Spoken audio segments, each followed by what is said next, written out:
போரூர் அருகே மௌலிவாக்கம் பகுதியில் அடுக்குமாடி குடியிருப்பு ஒன்றில் 2 வீடுகளை வைத்துக்கொண்டு 15க்கும் மேற்பட்டோரிடம் 1 கோடி ரூபாய்க்கு மேல் மோசடி செய்த நபரை காவல்துறையினர் கைது செய்தனர்.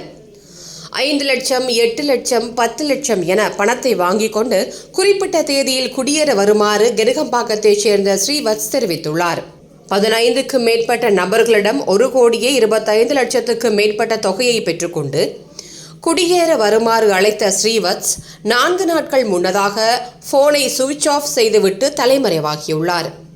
ஆன்லைன் மூலம் ஒரே அடுக்குமாடி குடியிருப்பை விளம்பரப்படுத்தி 1 கோடி ரூபாய்க்கு மேல் மோசடி செய்திருப்பது தெரிய வந்துள்ளது. 2 வீடுகளை காட்டி பல பேரிடம் கோடிக்கணக்கில் மோசடி செய்த நபர் திடீரென மாங்காடு பகுதியில் புது வீடு வாங்கி குடியேறியுள்ளார். பாதிக்கப்பட்டவர்கள் மோசடி மன்னனை கண்டுபிடித்து வாக்குவாதத்தில் ஈடுபட்டனர். பின்னர் மௌலிவாக்கம் போலீசாரை வரவழைத்து அவர்களிடம் ஒப்படைத்துள்ளனர். இதேபோன்று ஆவடி உள்ளிட்ட பல பகுதிகளில் மோசடியில் ஈடுபட்டுள்ளதாக தகவல் வெளியாகியுள்ளது.